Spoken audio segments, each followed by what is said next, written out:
Hello，大家好，我是 Aries。那我们今天呢，就是要来跟大家说一个大众占卜。这次占卜呢，我们的题目是：你的灵魂伴侣出现了吗？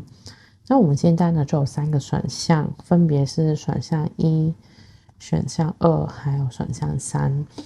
那你就是可以想想，就是你对哪一张牌最有感觉？因为我们今天呢，就请到这个大天使拉斐尔去协助我们传达有关，就是关于你灵魂伴侣的讯息。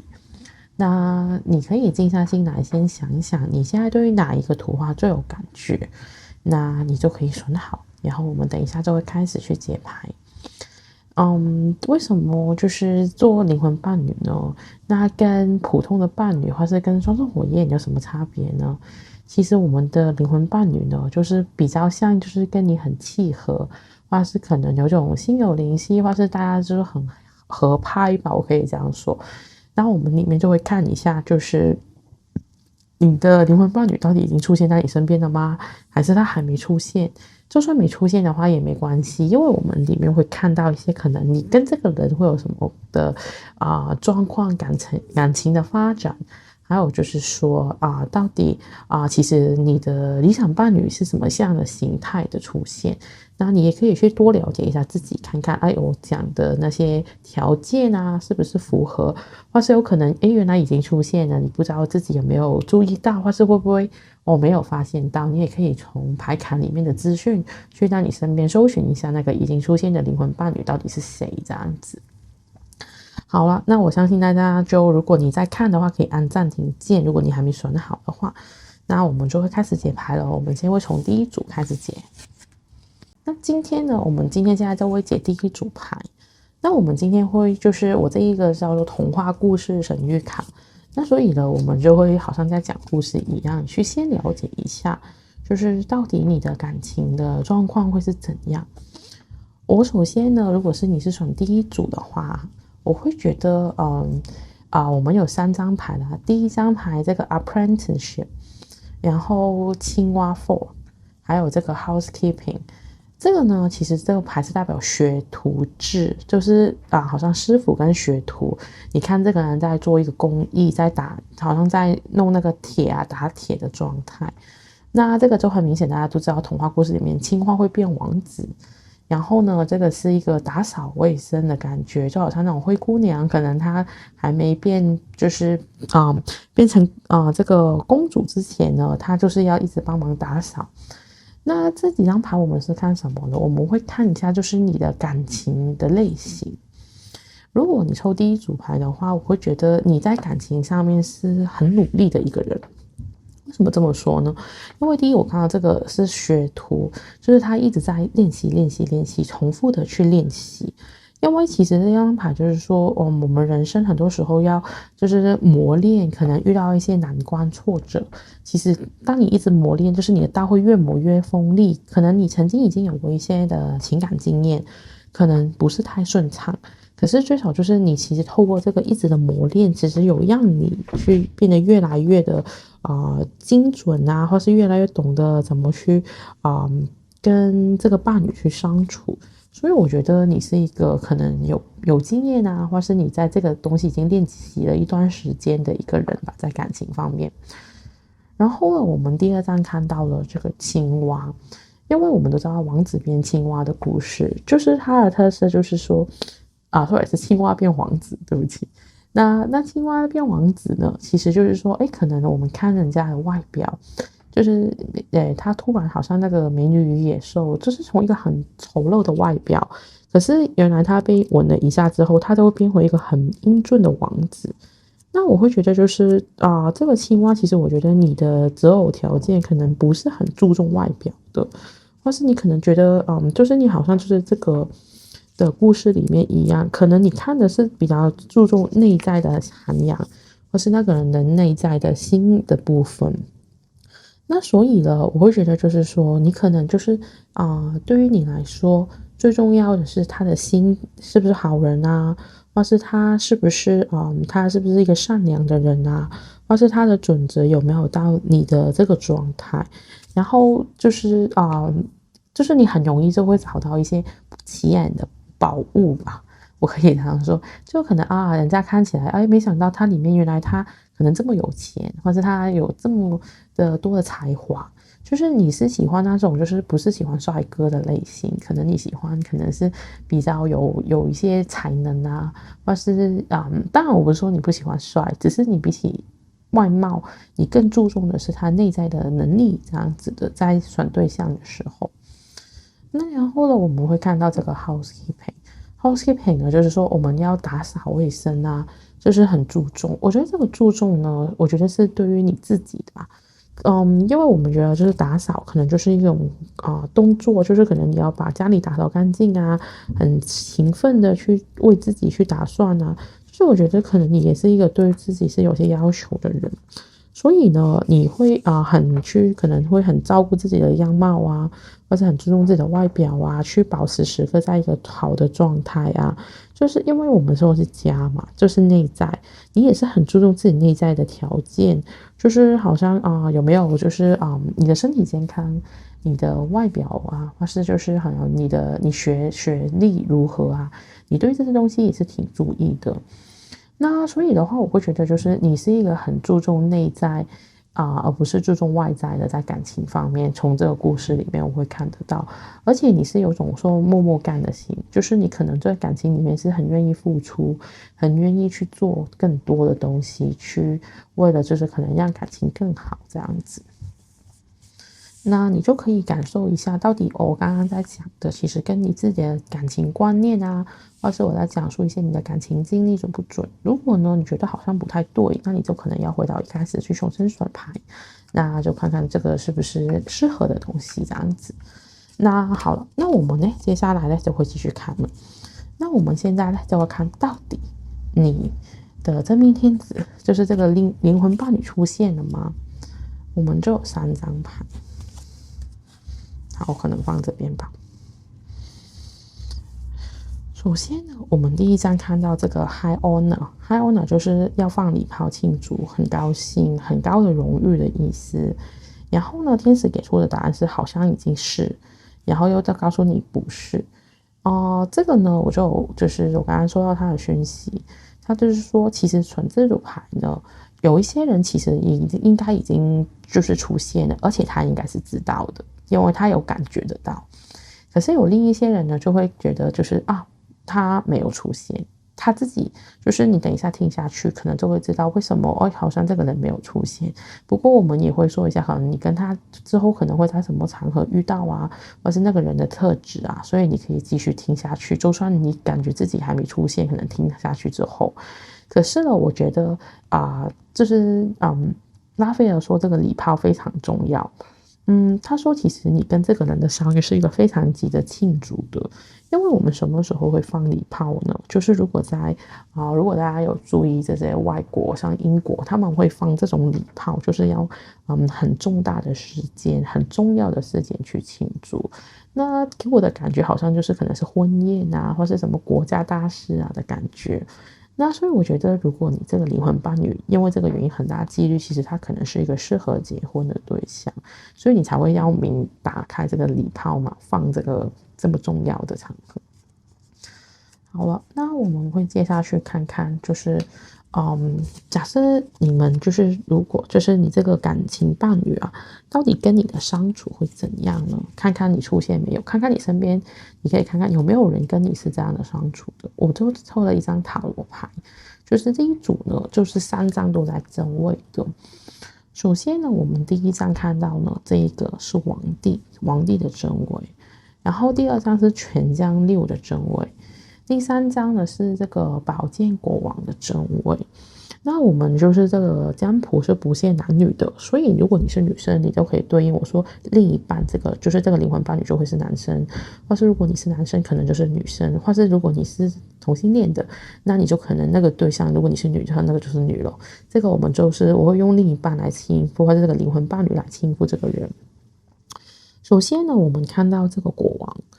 王的话呢，我会觉得就是你这个感情如果你跟这个灵魂伴侣在一起的话，其实呢，就是你会掌握更多的权利。为什么呢？因为我们看到这个是一个皇帝，他是代表就是这个统治、野心跟算是一个在就是我们说就是你想想一个国家最重要就是皇帝，他是权力的顶端。我会觉得你跟这个灵魂伴侣在一起，你会有一种让自己可能能力增加，或是你的地位会提升，就是它会让你好像感觉到好像我拥有的权利，我拥有的能力变得更多。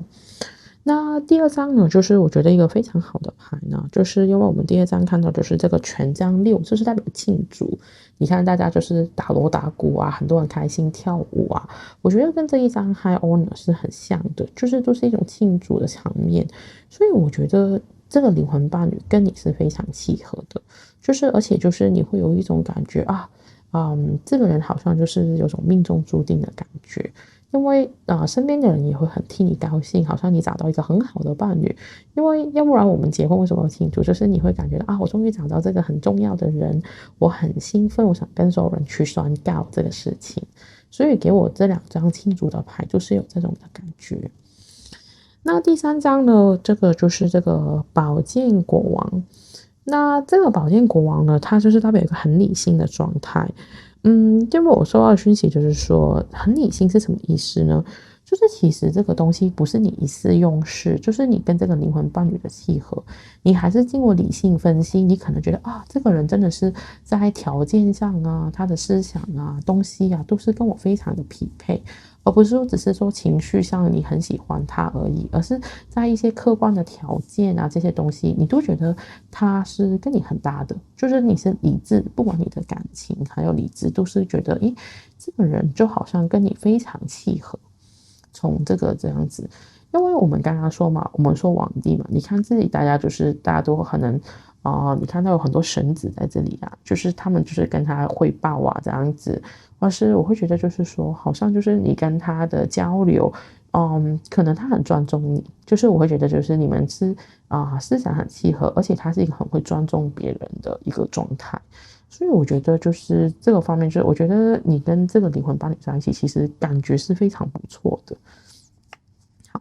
那接下来我们看一下，到底你们的感情关系会是怎样呢？我们会看三张牌。好了，首先第一张牌，第二张牌，还有这个第三张牌。这三张牌我们会看一下，到底你们之间的感情关系会是怎么样。那第一章呢，这个叫 longing and desire， 就是这个东西就是等于你们两个之间的关系是那种等了很久了，就是你可能你曾经有一些经历嘛，我说你可能磨练了很久，这个东西可能你是很渴望的，或是你觉得非常想要，因为他说就是这个是你好点像那种有点像梦想成真吧，就是你可能祈求了很久，可能你跟这个水晶球去许愿，许了很久我的理想伴侣是怎样的，或是我的最跟我契合的人是怎样的，就是可能你们双方都有可能曾经对于这个东西是有个期望，或是有去许愿啊，或是有些想法啊，所以你们就是有你看这个人在写笔记，可能你就有记过一些笔记我喜欢什么样类型的人，或是我的真命天子最好要有什么什么样的条件。那我会觉得，就是你们双方都可能是，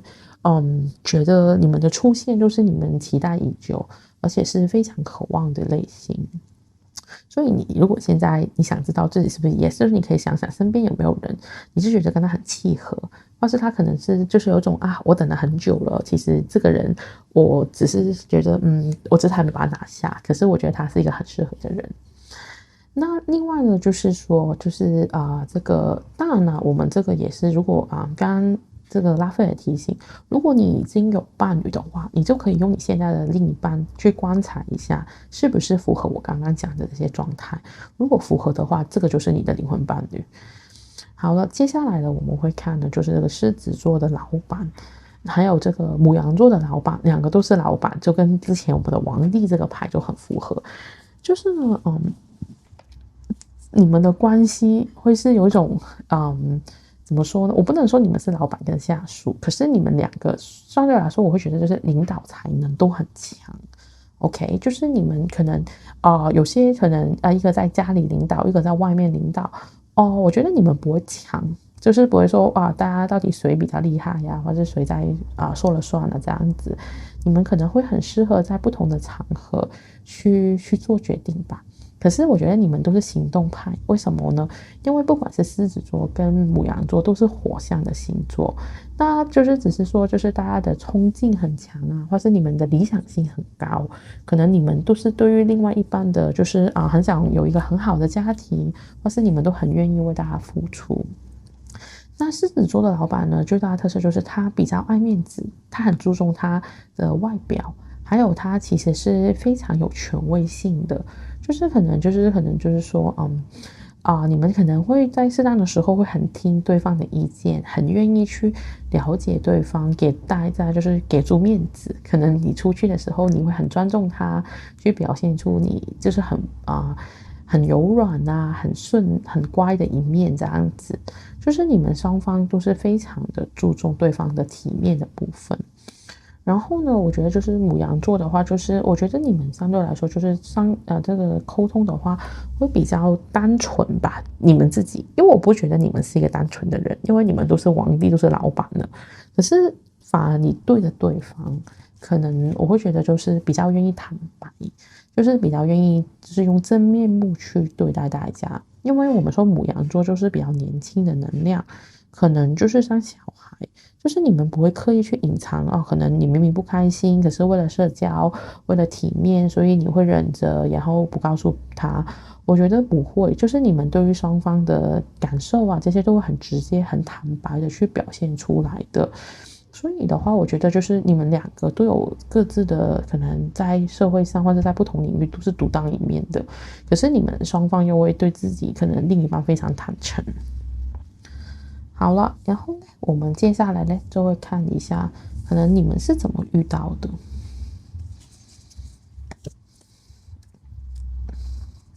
第一张信件，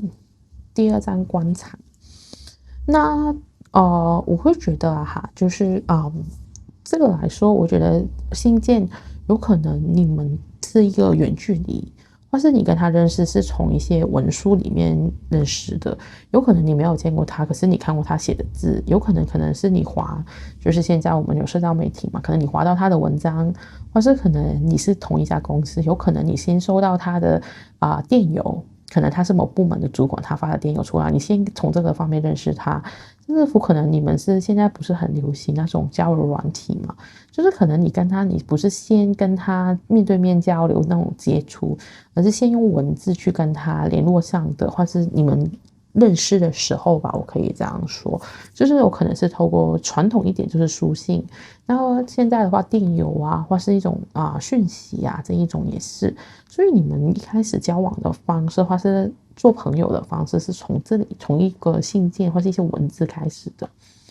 然后呢，我们看到这个棺材是什么意思呢？就是你们可能大家相遇的时间都是大家一个低潮，或是好像刚好就是你是跟你的分手或者他有跟另外一半分手好像就是有种好像死去活来，就是那种告别过去的感觉。所以有可能是或是你们可能各自其中一方是遇到危机，那我刚好那个时候可能就是有点不开心，所以就是怎么样认识上了，然后就是比较投契。所以你可以看看，就是你跟你身边会不会有这些人是这样认识回来的，这个就有可能是你的灵魂伴侣了。好了，接下来呢，我会看看这一位就是我们说的另一半，就是你的灵魂伴侣，他有什么性格特质。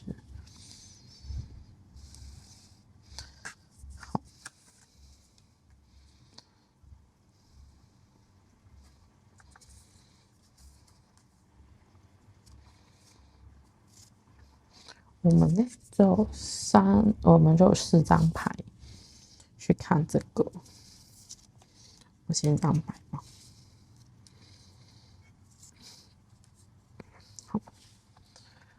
好了，我们首先第一张看到是这个山羊，这个呢是我们说就是那个人的阴暗面，就是你没有那么容易觉察得到的部分。那首先呢，这个阴暗面它是一个山羊呢，那是什么意思呢？就是其实呢，他是一个有点固执的一个人，就是你可以想象，就是我们现在说的摩羯座，有可能那个人就是摩羯座，或是他可能主要星有落在摩羯座，就是他好像有点固执的，可是他是很有潜力，而且是很有动力的一个人。就是他可能就是他是默默做事，或是他其实你跟他聊天，你本来可能觉得他很开放，可是你可能深聊之后发现他的观点是很难去改变的，可能你想改变他一些做法啊，他是很容易就跟你反抗啊，或者他说他其实会跟你去辩解啊，所以他可能相对来说他的内在是比较固执的，比较难听得懂的。可是呢，他固执的，就是他也有个好处，就是他非常勤奋，OK，他也非常可能就是会很愿意为自己的工作努力的去付出这样子。那所以的话，就是你可以感受一下你之后的伴侣会不会，他其实你发现，如果你跟他聊到一些他可能不太去同意的事情，可能他会很固执，或是他会很难去改变他的想法。这个就是他的隐藏的一面，这个就变成好像要深入的了解，你跟他熟了，他才会展现出来的一面。可是他平常呢会怎么样呢？我们会看到其他的牌，因为我们刚好抽到了，就是有这个我们叫做四分相，然后这个是天王星，然后这个水瓶座。那四分相这个呢，是它代表是一种紧张的关系。为什么我们说紧张的关系呢？因为在星盘里面，四分相或是对分相，我们会叫这个的话呢，我们会就是说，这个就是好像这两只鸟撞在一起，它的能量很强，可是你们是好像有种就是它很容易可能它的，因为我刚刚说它的隐藏面是固执嘛，对不对？所以它有可能很容易跟人家起冲突。因为他可能需要经过很激烈的辩论、讨论，或是一种要很深刻的了解，OK，跟你很熟了，他才会能够感受到你想讲的意思，或者才能去同理别人的感受。所以我们说四分相叫冲突上位，可是冲突上位呢，只是说可能会多一点摩擦，多一点磨合的时间。可是它是好的，因为等于你可能我们遇到挫折嘛，是不是挫折之后我们会学乖，或是会学到那个东西？所以呢，其实也不是说这个不好，只是它的展现这个能量可能会是冲突比较多，它比较容易可能会比较我不能说他难相处，可是他可能想法是嗯很不容易跟别人妥协吧。因为我们接下来看到的是这个天王星跟这个水瓶座，你们可能就是觉得，两个都是同样的能量，都是这种我们叫不按牌理出牌，所以有可能他的想法是很特别的。可是我们说，就是水瓶座的人，其实他好像看起来很温，就是不会说很暴躁啊，或者是好像有点冷冷的感觉。可是呢，他自己其实我觉得水瓶座算是挺固执的，毕竟他是固定星座，所以呢，他就是暗藏一种其实不太容易去跟别人妥协，他一种比较奇突的想法。OK，所以我会觉得就是说，他的外表可能会跟你很合作，可是他的里面可能相对来说是比较难撼动的。可是我会觉得就是他其实人生会有很多的转变会产生在他的人生当中，所以他要经过理解啊，或是深刻的去思考，他才可以接受这么多突如其来的改变，或是这么多一开始他可能不太同意的观点这样子。这个就是我觉得就是从牌里面看到他的性格。好了，然后呢，接下来呢，我们会看到的就是你跟他之间的相处的部分。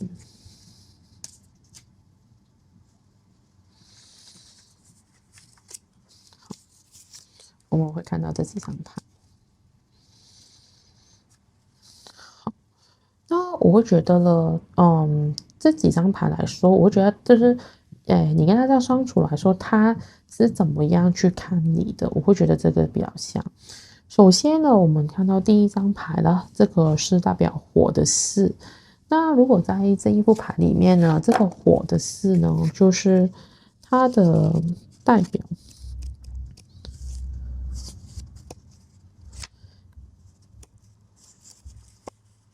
其实就是代表权杖。那这个权杖的话呢，它的四是代表一种和谐，一种它是代表就是有一种就是你们双方是在性的方面是非常和谐的。就是我觉得它很大程度上它跟你性这方面是协调的。而且他是喜欢，就是我觉得他可能在他眼中可能你是非常有吸引的魅力，或是很吸引他的。就是我会觉得这个从这张牌我们可以看得出来，因为你看这个男生在为这个女生服务，那所以其实他是很愿意去讨好你啊，或者他觉得你非常的迷人，非常的吸引这样子。那另外来说了，就是这个炼金那是什么意思呢？就是你会发现他的句子就是说要掌握一些平凡的事物，然后掌握平凡的事物，反映出一个人如何对待自己，也反映出人们的内在状态。那我会觉得就是可能在其他人眼中，有些地方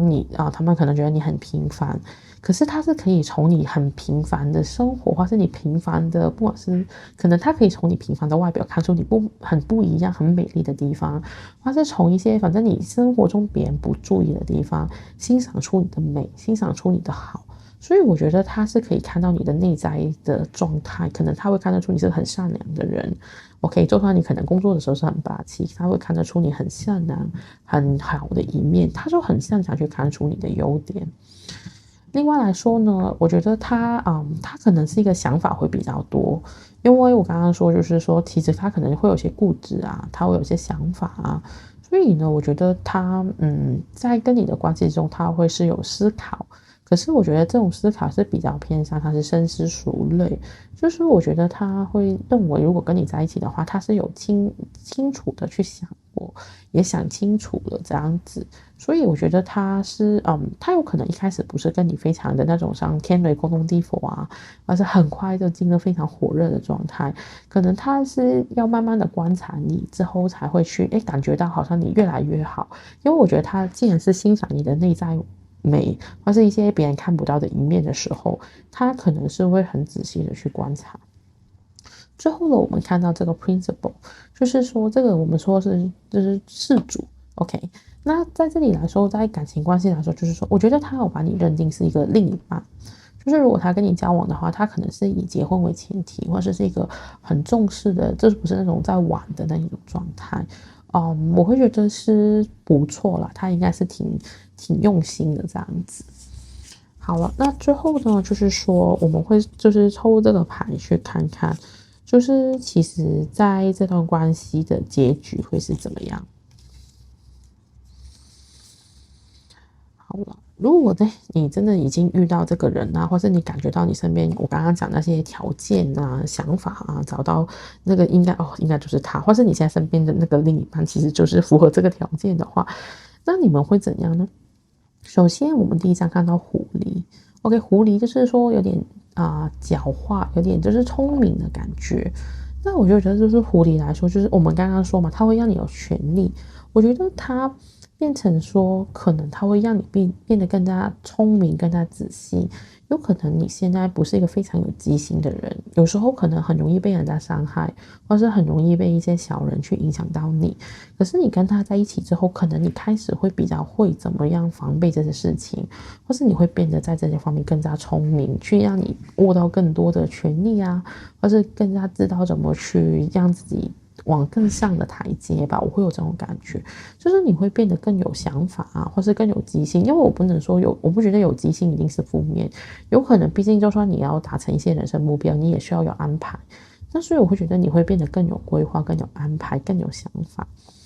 那第二张呢，这个鸟呢，我们会叫送子鸟，其实就是它就是有种就是送孩子过来。我不知道大家见过这个鸟，它叫 stork 啦。那这个鸟的话呢，其实有可能就是我觉得你跟他可能有机会结婚、组织家庭，就是我觉得算是一个挺好的意向吧。就是有可能如果你跟他在一起，因为我刚刚说他是认真的，有可能你们真的会就是有可能就可以跟这个灵魂伴侣成为你的未来的另一半。最后的这个 inspiration 就是说可能它会启迪，可能扩开你的眼界，可能它会让你，我刚刚说有可能让你就是提升，说不定他是一个很有地位的家族，可能你跟他结婚之后，他帮你攀上了另外一个台阶，或是可能就是他带你开阔了眼界，可能他带你进入了另外一个圈子。总之就是说，你们的结合，你会好像戴了一个望远镜，看到更多你以前没有看过的事物，或是让你启发了很多你的潜能啊，或是从看到更多不一样的一面这样子。总的来说，我觉得呢，这一组的话，其实是应该很大几率跟这个灵魂伴侣会结婚吧。所以大家可以去观察一下，到底有没有什么的先兆，或是你身边有没有这个青蛙的出现。那我希望大家呢，就是选第一组的话，你都可以很快找回你那个青蛙王子。好了，那第一组的分享是这样子啊。如果你想再看更多就是这个大众占卜的话呢，你可以看一下我之前就是有关这个的大众占卜的直播，然后有不同的关于感情的部分，你可以去做做看，会不会有类似的答案这样子，会不会可以找到更多的线索。那非常感谢大家的收看，谢谢大家。Hello。我们现在来到第二组的选项 ，OK。那我们这一次呢，就会先用这个，我们说这个就是这个童话故事卡去看看，就是你的童话故事这个恋爱故事会是怎样的状态，就是可能是你的感情经历啊，或是可能你过去的一些对于感情的想法啊，这样子。好了，首先呢，我们看到就是有3张牌，第一张这个就是跟马在交谈，就是 talking horse。然后第二张呢，就是这个的大家都知道就是巫婆 ，OK， 或者是女巫，就是这个 witch。然后就是这个仙女，就是10号牌这样子。那首先呢，我们第一张看到了这个就是跟马的去交谈。那给我的感觉呢，这个就是很多在它就是这张牌，就是说，其实呢，就是说很多的童话故事里面，马都是就是主角的好朋友这样子，就是他可以跟他倾诉很多的东西，或是可以跟他交谈甚至乎可能这种什么独角兽啊马啊，其实很多时候可能主角跟这个动物聊一聊之后，就会心情变得很好，或是可能就会有了生活的动力这样子。那然后呢，我们就会之后呢，就是还有就是这个，我们看到第二张牌呢是这个女巫。那女巫呢，我们说就是正常人可能会觉得有点可怕。OK，到底是不是就是怎么说？我们可能小朋友都会被吓到啊，听到女巫这个东西。可是女巫虽然看起来好像很恐怖，可是它是有非常的多的法力的。因为就算在那个童话故事里面，很多时候女巫其实有很大的能力，可能会可以扭转很多的事情。OK，那所以的话呢，就是因为你最后还有一张就是这个仙女。呀，仙女也是一个代表，就是可能很美丽啊，可以帮助主角去度过危机啊的一个很重要的一个角色。那我会觉得这几张牌里面，我的感觉就是说，你的感情对象就是可能我会觉得其实你在感情里面是很需要沟通的人，就是你可能在感情一开始是比较缺乏自信的。就是可能很容易就是会担心，可能你经常都要跟你的好闺蜜去聊天啊，就是好像要跟这个马去交流，可能会找回一些你对感情的信心，或是你怎么去跟你的另一半去相处。可能你很容易会遇到很多问题，你经常要透过跟一些你的打气队友去聊天，或是你的宠物啊，我觉得你才会让你重拾生活中的信心，或是你跟伴侣之间相处的信心。我会觉得呢，其实你是一个很有能力的人，因为我们看到2张牌，一张是这个巫婆，一张是这个仙女。就是你这2个人其实都是会魔法的，或是会一些很神奇的法力。我会觉得其实你是有一个非常神奇的法力，可是有时候你不敢承认。就是如果它负面展现的时候，它就像一个巫婆；如果它正面展现的时候，就像一个仙女。所以我觉得就是说，很多时候你能不能在就是你的感情之间能不能拿捏得好，就很看你的主观意识。就是等于说，今天我很喜欢这个人，或者是我可能正面的去用的时候，可能你是一个非常善解人意的另一半啊，非常好的，很体贴啊。可是有时候我们如果这种很细心的东西，如果用在负面的话，有可能就是变成你会很容易去发现对方的一些失误，或是你会很容易有这种怀疑的心，是不是他背着你做什么啊？可能你从一些小东西发现他可能讲到骗你啊，你就开始有很多的怀疑啊。就是我会觉得就是说你身上的能量或是你的一些聪明的法力，可能你就是要在正确的方向或是比较正向的去使用，它才能发挥最大的效果。可是同样的东西可以变成负面的去使用，所以我觉得你在感情方面，就是你可能有尝试过，就是有时候人家觉得你很好，有时候人家会觉得你很讨厌或者很烦，所以你发现同一个东西，你可能做其实同一个事情，有可能就会出现不同的效果，就变成就是好像法力在巫婆手上就变成恐怖的，法力在仙女手上就变成很重要，或者很就是好像其实很多的变化，其实两个其实是很像的东西，只是它在不同的童话故事人物里面的使用的时候，就变成大家会有不同的观感这样子。好了，那你可以感受一下，你觉得跟你自己的状况有没有对应到？如果没有对应到，可能就要回到第一个刚开始那里再重新选一张牌。那我们接下来就会看我们今天的重点，到底你遇到了你的这个灵魂伴侣了吗？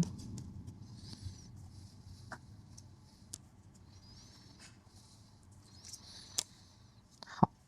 首先呢，我们看到这3张牌，第一张呢，这个就是很注重的一件事情啊，我会说就是很关注的东西。然后呢，就是拉斐尔是说 yes definitely， 就是是的，很肯定的。然后就是不要等几百万年吧，这样子。那我会觉得呢，如果你选这组牌的话呢，如果这个人已经出现，你应该很明确的去感受得到，因为他说是 definitely。而且我觉得你是很关注这个事情的，就是你很关心你身边到底已经出现这个很重要的人没有，或是你对于感情关系是很注意的。我会觉得所以你可能会经常在想，到底我喜欢的人出现了没有，或是这个人我身边的人是我的真命天子吗？就是如果你已经有对象的话，可能你就会很多时候会怀疑到底他是不是最适合我的人，所以你是有一些想法，而且你有时候是有点矛盾的。那如果假设你现在没有一种很明确的感觉的话，就是说很快它会出现，因为这个就是说没有要到你想的等那么久，很快这个人就会出现，或是在你身边让你发现他的存在。那你可以感觉一下，我们再接下去听，你可以感觉一下你现在的这个人是出现了没有，还是潜在呢？首先呢，我们就是现在会看一组塔罗牌，看看，如果你跟他这个灵魂伴侣真的出现了，你跟他的相处会是怎么样的？首先呢，我们看到第一张就是这个宝剑王后，然后呢，第2张呢就是这个恋人的逆位，然后第3张呢是这个王后的正位。那首先呢，我们看看就是第一张，我们这个宝剑王后，就是首先因为是宝剑嘛，就是一种思想的一种的确定，就是跟理性很有关系。然后她是王后，那我会觉得就是说，你应该跟这个人会感觉到就是他是你的一种很有未来的感觉吧。因为我们会说宝剑王后，她就是看着前面的一些事情，她是有一些想法的。那我会觉得就是说，其实你会觉得跟他是有未来的，而且就是你跟他的相处，你会觉得就是理性上，你觉得，通常我们说理性可能就会讲到一些物质啊条件这个方面。那你跟他相处的时候，你会看得见你们的未来，或是你觉得是你们的行动啊这些是会匹配的，和思想嘛，特别是就是可能你会有感觉到，就是好像他是让你有一种跟你是很合的一种想法，而且你会看到好像你们可能你们的未来的价值观是一样的，大家都喜欢小孩，或者大家都不想生小孩，你会有这种跟他有这种价值观方面的契合，或是三观比较能对得上的感觉。那然后呢，我们第2章呢看到的是恋人的逆位。那当然大家就会觉得逆位那怎么办呢？其实我觉得恋人的逆位的话呢，就是有种就是怎么说呢，就是陷入一种疯狂恋爱的感觉，就是可能你们是，我觉得很大几率就是你跟他是有点像一见钟情吧。如果是逆位的话，就是为什么这么说呢？是因为很多时候就是我们说正位的话就是很幸福啊，很美满啊，这是恋人，就是你们的关系。可是相对来说，就是逆位的话，就有点像禁忌之恋啊。可能一开始可能你们各自有在关系里面，突然发现他这样子。可是这个不代表不好，也只是有可能就是说，一开始可能你们的关系会复杂一点，或是很容易就是一见钟情，可能他就是对你动了心，然后就有点像劈腿啦，有可能是。可是就是你们有可能是多角关系里面的恋情，或是有可能他是跟你是有些禁忌，说不定就是好像你们是工作里面的同事，然后就是好像办公室的恋情啊，这样比较特别的感觉吧。不过我觉得你们是一种，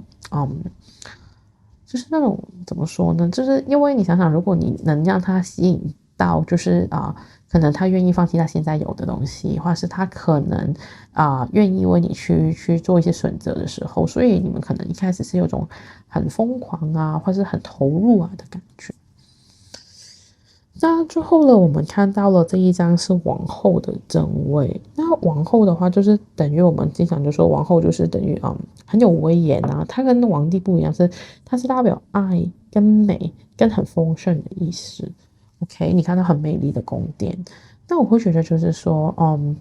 你们之间会有，就是你们在一起会有很感觉到爱的这个能量，而且是深爱的感觉。因为我刚刚说前面这一章都说你们爱的很疯狂，可能爱的很很深啊，或是那种一见钟情的感觉很明显嘛。那如果第二章我们抽到这个王后的话，就是我觉得你们之间爱的交流能量是很强的，就感情的降力很强吧，而且就是可能大家是非常爱大家，或是真的很有爱的能量的感觉。好了，接下来我们看看你们就是双转上之后，我们看看你们恋人的，就是类别会是像怎么样的恋人呢？你们之间。我们看到呢，这里有3张牌，第一张呢就是这个 Love Embrace，然后第二张呢，这个就是双鱼座的工作伙伴，然后还有就是双鱼座的嘉奖这2个牌。首先第一张呢，这个呢就是我们会觉得就是说，就是一种很就是你们在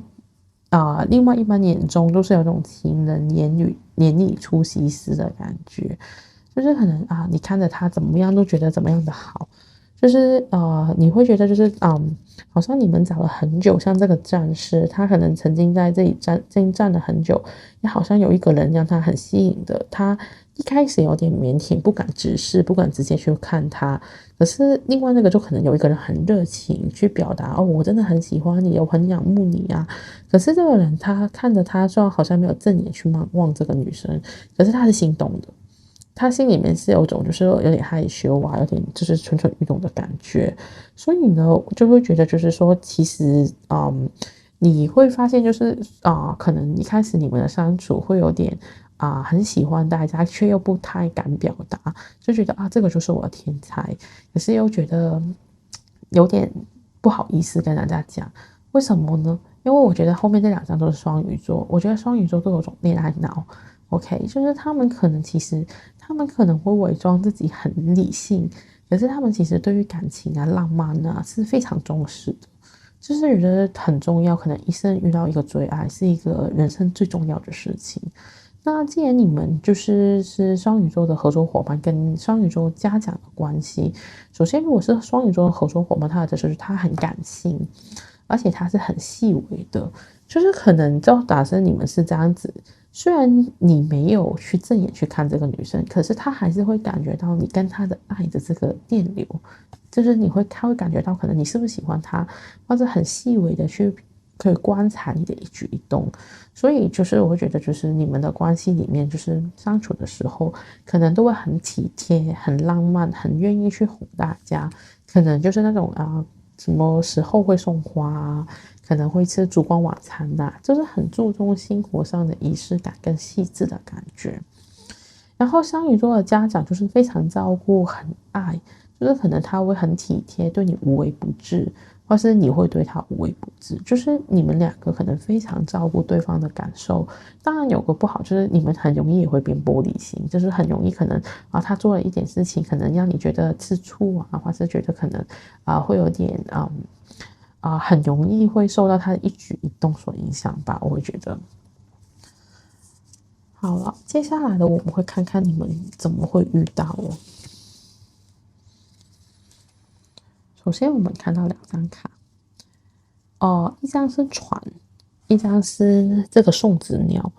那我们首先呢，就是说船的话呢，就有可能你跟他是在国外认识，或是可能你们是一起去旅游的时候认识，也不一定，因为船会代表海外呀，或是一个旅程啊，可能你是一次出外工作的机会啊，或是可能你去别的地方去出差，然后跟他认识也不一定，就是很大几率他本来不一定跟你是很熟悉的，就是可能是另外一家公司的人，或是其他的，就是他本来不是在你生活圈子。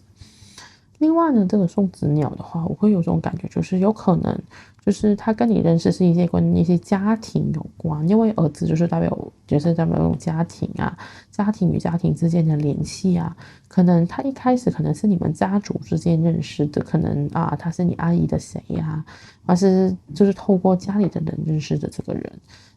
这2个是有可能你跟他认识的渠道。接下来的我们会看一下重点这个人的性格，或是他一些的怎么说呢？他的潜意识的内心吧。首先我们会看到，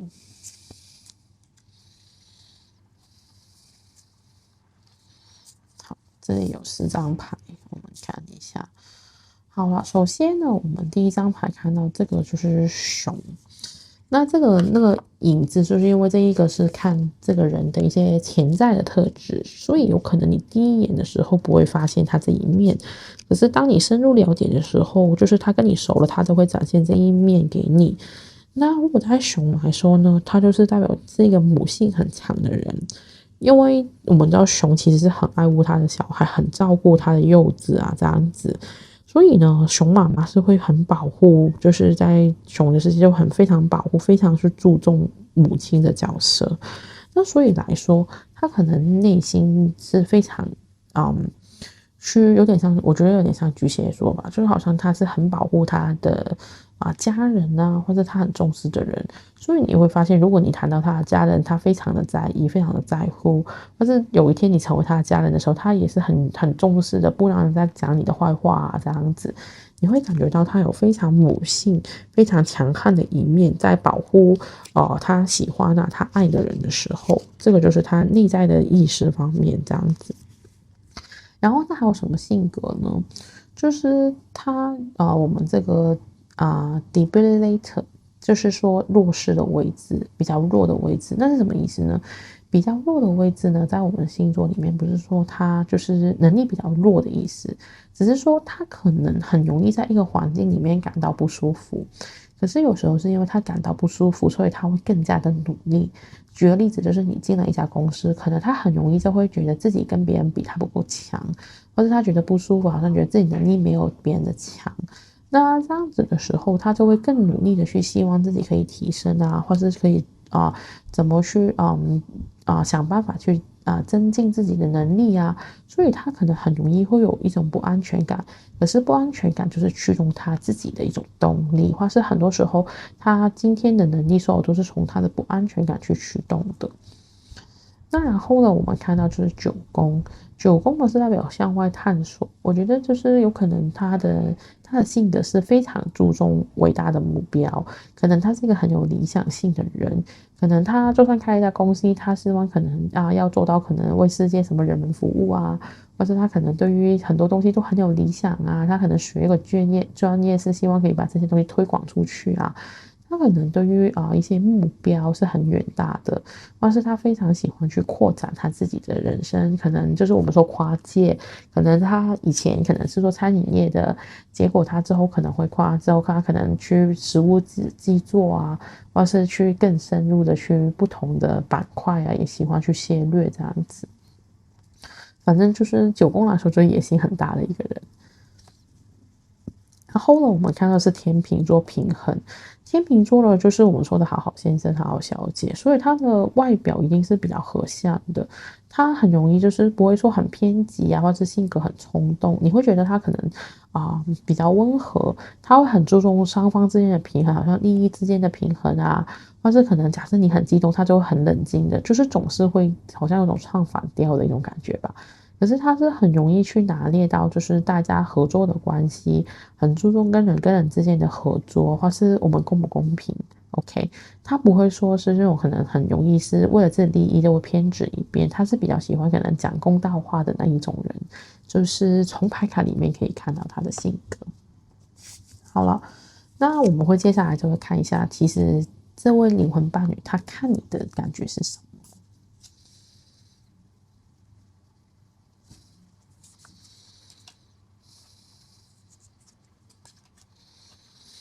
好，首先呢，我们第一张看到这个是这个justice，就是我们说的正义的逆位的状态。就是呢，我会觉得他看你啊，就是他逆位是跟正位是有点不一样的，因为正位就是当然就是说你是一个很恭敬严明的人啊，或是你是一个很怎么说呢，就是很公平啊、很正义的人。可是现在是逆位的话呢，就是我会觉得相对来说，就是可能在他眼中，你不是怎么说呢？因为正义其实就是我们如果是逆位的话，就是说你那种正义已经不是普通人的正义，而是有种好像执恶于丑的感觉吧。OK，就是你的正义会就是有种我躲在你看这个人躲起来嘛，对不对？那正义其实不是应该光明正大的吗？就是你心里面有一套自己的标准，可能你不会觉得这个世界就是他会觉得你不是觉得黑不是黑就是白，你会有你自己的一套标准去衡量这个世界。那我觉得他嗯，如果以我看后面的牌啦，他是认同的。为什么这么说呢？是因为他也很想拿到你这一套标准。因为前面我跟你说过，他是一个有种天秤座的性格，所以他会有一丝自己，他会跟世俗的准则是有一种关联的。因为天秤座其实就是我们说很社会化的一种人，所以他会很注重就是别人怎么看他怎么样的状态。可是他看你就是这个我们说正义的逆位，等于说他可能觉得你做的东西很奇怪，或是你可能不按牌理出牌，或是你跟正常人的社会价值观会有不一样。可是我觉得他会是喜欢的，因为我们下一步抽到的是渴望，所以你这种很企图或是跟社会大众的价值观不一样，其实他是很喜欢的，因为他是渴望，就是有种好像想得到这种是说流动你的能量嘛。我的感觉就好像其实他很想得到你的这种能量，因为他觉得你很表达到自己啊，或是就说你跟世俗的那种要求不一样，可是你还是很能活出自我，你可以不用看到别人的眼光，或是不会在乎别人的想法，你就可以很做你自己。所以他其实是觉得你的生命是很有活力、很有创作性的。接下来的我们看到的是棺材。那棺材来说了，我觉得也不算是负面的意思，而是我觉得就是说，嗯，他会觉得你是有过去的人，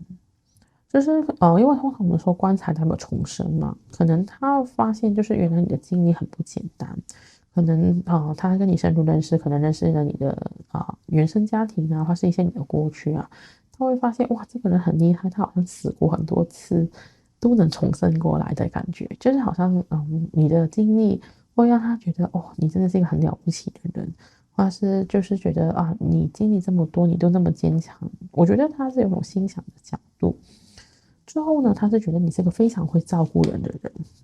就是可能你是一个很体贴啊，就是可能很能体贴到他的需要啊，或是照顾他的想法啊，这样子。那之后呢，我们就会看一下你们之间的结果吧。如果在一起的话，首先这一章的话，我会觉得蛇它要伴随那么多苹果，我会觉得你们之间的话，你的吸引力，特别在性的方面的吸引力会很强。就是当然我刚刚说你们有可能是经济之恋，那这个也很像这种感觉，所以有可能你们会在一起，可是可能会有一些人会有非议，或是可能会有一些人会觉得很不合适之类的，就有可能有这个状况。因为我们第二章看到这个是个选择，好像就是有2扇门，你们是可以做一些选择的。那你选择要根据别人的目光，还是不理别人的想法去在一起这样子？所以我觉得你们可能在一起之后，可能会有些选择要做啊，或是可能你们会有机会要放弃一些什么之类的，有可能会发生。只是我看到最后一张牌啦，是说我们的内在小孩。那这个的话，我觉得就是你们之间如果在一起的话，是可以互相疗愈对方的一些过去，还有就是内在小孩的部分。那因为我觉得，因为之前我们抽到2张牌都是双鱼座，就是我觉得你们可能曾经也是在感情上面有一些伤害可能觉得别的人伤害过你啊，因为其实我就说双鱼都很玻璃心嘛，可能你们很容易就是被感情上受到一些伤害，可是你们跟互相这样在一起的时候是可以滋养到你们的内在小孩的，所以就是可能我觉得这一组的话，灵魂伴侣的话，他会有一点点考验吧，就是在我看来，就是可能是不是可能其中一个已经有恋人啊，或是已经结婚啊，都是有可能。所以这个就是大家要想想，值不值得，或是如果他真的出现的时候，如果你们真的是觉得这么匹配啊，可能怎么去减低问题呀，或是等他分好，或是已经处理好再开始，其实也是可以啊。那这个就是我今天从这个牌卡的选择收到的讯息。那如果你想更加了解更多关于这个灵魂伴侣啊这些问题的话，你也可以去看我其他的一些大众占卜的直播，关于感情这个部分，或是也可以约我做一个1对1的咨商，去直接看你的能量。毕竟大众占卜呢会对应到不同人的能量，那可能会更加准确。那非常感谢今天大家的收看，拜拜。Hello，大家好，我们来到呢就是第3个选项。那我们看到这个选项就是一个魔镜，就是我们镜子。那今天呢，我们一开始的时候，先会用童话故事来看一下你的感情世界。那我们就用这个童话故事卡呢，去看看到底你的感情会是怎么样。你可以看看，如果准的话呢，就可以继续看下去；不准，可能就要回到一开始的重新选牌了。我们现在呢就有3张牌了，第一张就是我们说的镜子，然后就是仙女教母跟这个我们是纺织，就是把这个棉穗变成一条条线这个东西。那首先呢，我会觉得就是说镜子呢，它是什么意涵呢？因为我们最熟悉这个魔镜就是那个白雪公主。白雪公主的王后里面那个王后每天都会问一下魔镜，谁是最漂亮的这个世界魔镜所以代表就是可能就是一些你不知道的事情，就是因为那魔镜会告诉他一些王后不知道的事情，就是反映出一个很真实的东西出来。那我会觉得你在感情里面呢，有可能你会对自我是有些怀疑的，就是你可能是很需要另一半去告诉你你真的很棒，或是你真的很美，或是你真的是我心目中很重要的一个人。就是可能你在感情上面，你是很需要另外一半的认可，去让你有自信，或是去让你感觉到你是有被他喜欢或是有被他重视的。你是有时候会依赖另外一半给你的一些认可还是肯定，或是应该说你也很在乎可能其他人的想法吧。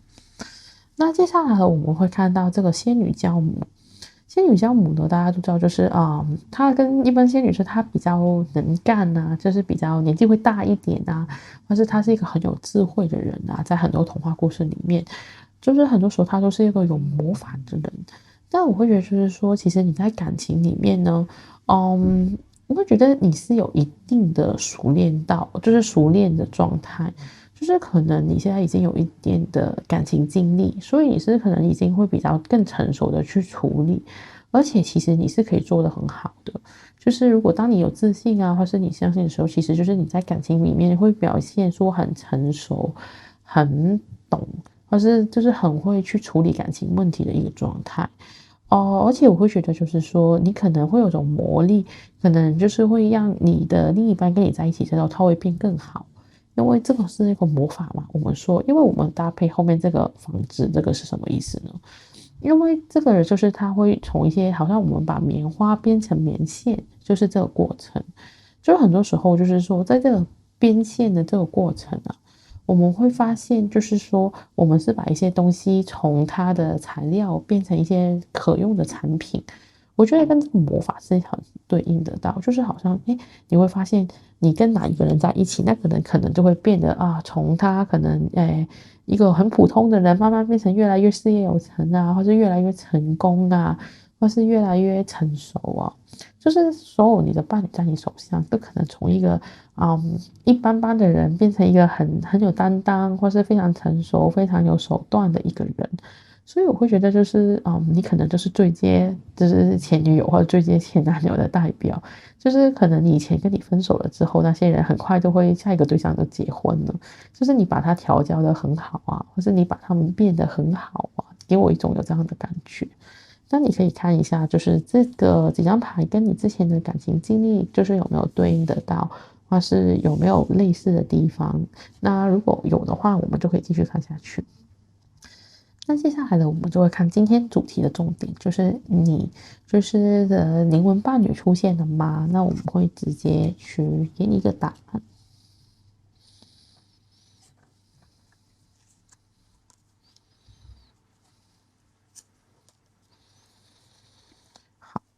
那如果你是选择这一组的话呢，就是我觉得拉斐尔大天使是给出一个挺明确的指令，就是说其实还没 OK，甚至乎你是有点抗拒的。为什么这么说呢？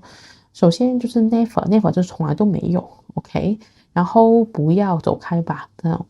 那给我的感觉就是好像觉得，你好像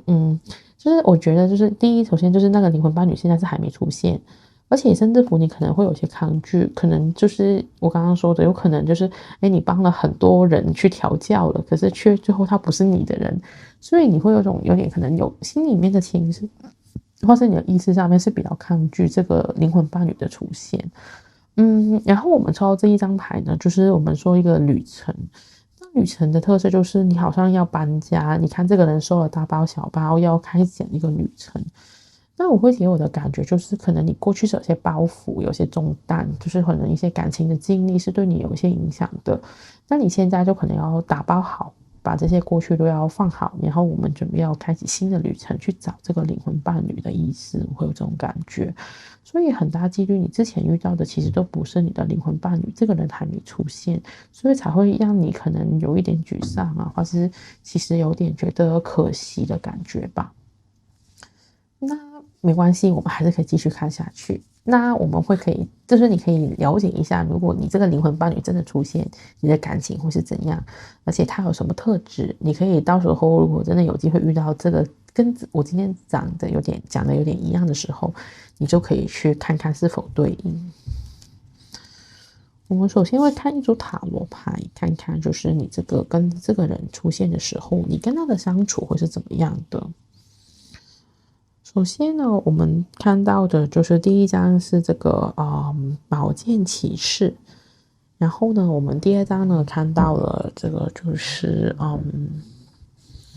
稍微看一下这个是这里啦，他就是这很重要的男人啦哈，他这一张牌，然后呢就是很重要的女人，就是我们说的这个应该是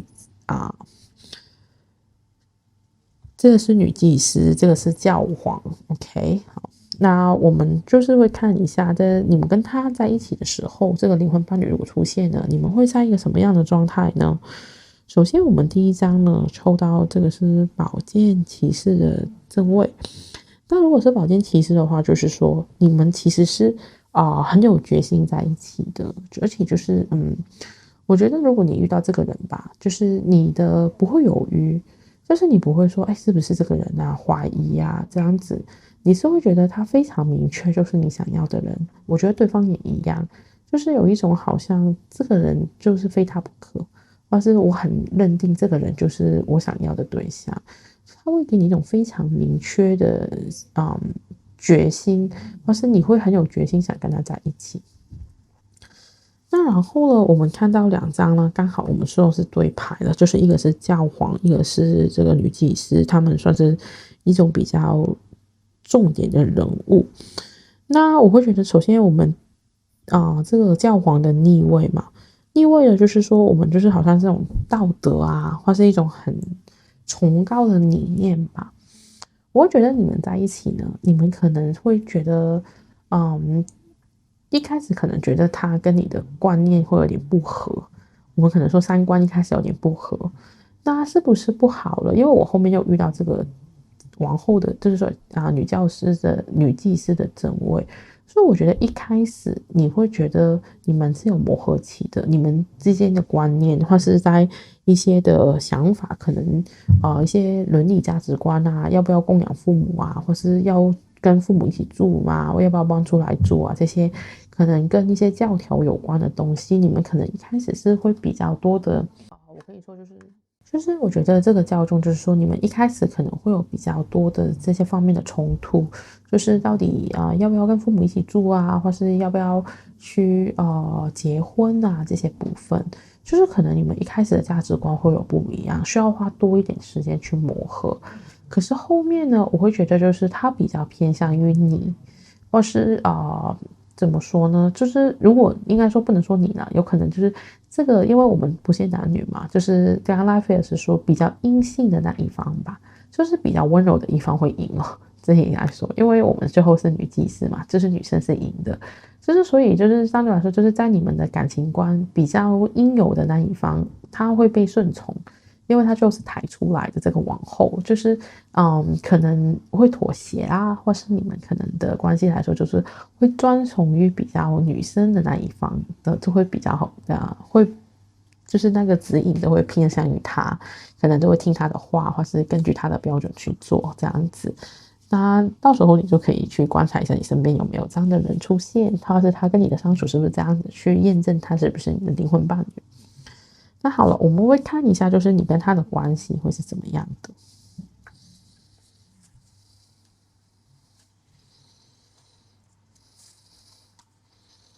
好，两人之间的关系，我们第一站看到这个一个很美丽的样子。我觉得这个人拿着镜子，就跟你们的主牌那个镜子是非常对应得到，而且刚好也是3号的牌。那是什么意思呢？我觉得在你们，因为3号也代表沟通与交流嘛，所以我会觉得就是在你们在两个人的眼中，就是非常的注重对方的一个想法吧。因为我们刚刚说前面说这张牌就是说你很注重对方的想法，你要透过别人去了解真实的自己。可是我觉得你在这个关系里面，你了解到的是你是一个很好的人，你是个很美丽的人。就是假设对方是一面镜子，你在那个镜子照出来的就是一个很美丽的外表，很吸引人的外表。这个我只是遮住而已，就是他把他的胸部露出来了。那所以他是有种好像很沉醉于这个他的美貌的感觉，就是那个身材美貌，他是很满意的。这一张牌其实是说，而且你看后面帮他之后他梳头发这个人是很专注的去帮他打理。所以我会觉得，就是说，你们之间的关系，你的这个灵魂伴侣是非常认可你的可能美貌啊、智慧啊，你的各种方面，他都认可，是觉得你是很完美的，你是很好的状态。接下来呢，我们抽到这个是双鱼座的老板跟这个射手座的一个工作伙伴吧。那他们有什么特色呢？就是你们之间的关系是有种像我们叫水乳交融吧。因为其实双鱼座的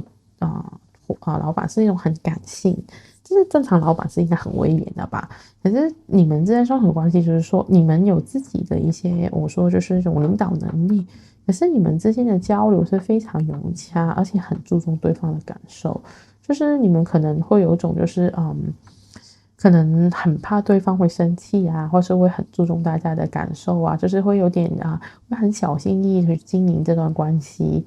而且呢，这个后面我们看到这个射手座的工作伙伴，就是很开心的。你们是很乐观，或是大家相处，只要你们一见面，你们就会觉得好像我的压力就消除了，或是大家都很愿意去帮助大家遇到的问题。哇，我觉得有种感觉就是，不管是钱的问题啊，或是一些实际生活上的问题啊，你们都很愿意去互相协助，就是有点像非常好的朋友在一起生活的感觉。那我们会看一下你们是怎么去认识的。那我们刚好也是一个对牌，就是一个月亮，一个太阳。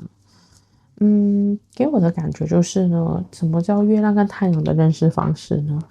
首先，第一，月亮来说的话，就是代表我们的阴暗面跟潜意识，也是代表我们的情绪。所以我觉得有可能你跟他认识的时候，就是我觉得可能是一个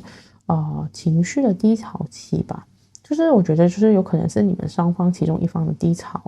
可能遇到一些很情绪的问题，有可能是家里发生什么事情啊，家里有人离开啊，这样子的感觉。就是可能你是在对方的低潮，或是人家在你的低潮上面出现，你们两个所以因为这样子有深刻的交流，所以能比较共鸣得到，所以会在一起呢。另外一个就是太阳，这是什么意思呢？就是说有可能是在一些你人生的追求，假设你很喜欢某一些活动，就是我很喜欢打球的，他都跟你这个可能跟你有一样的喜好，跟你追求的东西是一样的，或是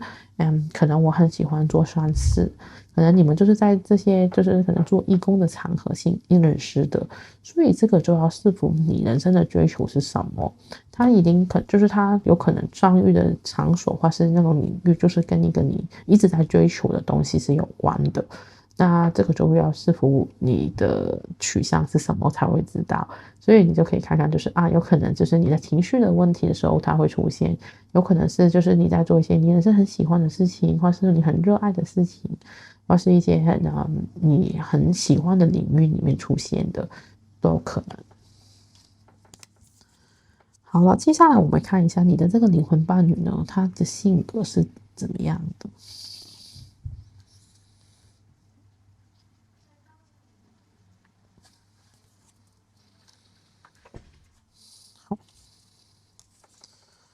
我会觉得呢，你这个灵魂伴侣呢，算是一种比较很会照顾人啊，或是一种情感能量很丰富的人。首先呢，这个是隐藏面，因为它就是一个阴影，就是不是那么容易开始你跟他认识，他都会展现出来。可能你有跟他比较熟啊，之后你才会看到他这一面。这个呢，就是那种我们叫布偶的一个专业的人员是什么意思呢？他就是他同一时间，他就好像代表就是我们的本我跟超我的这是本我啦，就是最原始的我。但其实呢，这个本我是什么意思？就是可能他其实过去是可能有受到一些伤害的，就是你会发现他有很多是好像他心里面可能是一头野狼，就是他曾经受过伤害，所以他会困住了自己一些过去，所以他可能是一个过去可能有些经历啦，或是有受到创伤的一个状态。所以呢，这一面他是平常一定会压抑，可是他心里面好像会有几头狼在里面，就是他很想去发射，或是他有很多的情绪想发射出来，却可能他会尽量去压他的这种感觉。那你就可以观察一下，会不会他其实可能过去很有经历，或是很多的一些的创伤吧。那这个人呢，他的特色就是什么呢？因为我觉得他的水象能量其实挺强的。第一，他有这个海王星，就是我们说双鱼座的能量跟这个巨蟹座的能量。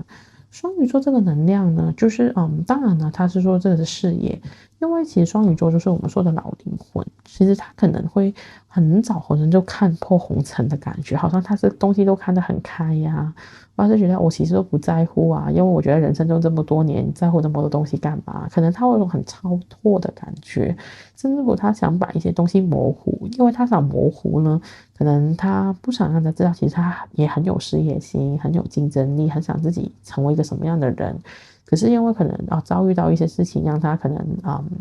好像好几次的机会都没轮到他，他就宁可不要让自己再伤心，不如我就也没所谓啦。那其实我们这个就是命啊，可能就容不到我啊。他会有这种看破红尘的心境吧，因为我觉得他如果有这么多伤害，可能他是因为被伤害太多了，所以他可能不敢奢求，也看得比较淡。另外呢，我们说的是有巨蟹座的感觉，所以他其实是挺保护他自己的，就是他可能会很在乎他的家人，很保护他的情感，而且他里面是一定有情绪，因为巨蟹座有一个壳，可是他内心是柔软的，而且他也是非常照顾家人的一个星座，所以我觉得你会感觉到他对自己人是很保护的。可是当他受伤的时候，其实他也是一个很有情绪，而且很容易就会武装起来吧。所以你可以注意一下这个性格。最后呢，他就是一个很滋养的人，所以我觉得结合起来，他可能就是一个很有母性的感觉吧。因为巨蟹座的这个，就是可能他其实如果今天你是他喜欢的人，他会很全心全意的去照顾你，去可能会注意你的一举一动啊，或是因为我们刚刚抽到这个双鱼座的一个关系的话，我觉得是可能他会很注重你的起居饮食，甚至乎可能会很体贴你，可能天气转冷啊，他会帮你加衣服，甚至乎可能会去接送你啊，怕你有什么的意外呀，或是会问候你啊，就是会很照顾你的所有需要的一个伴侣这样子。然后接下来呢，我们就会看一下，就是在这个人呢，他眼中的你是什么样的状况。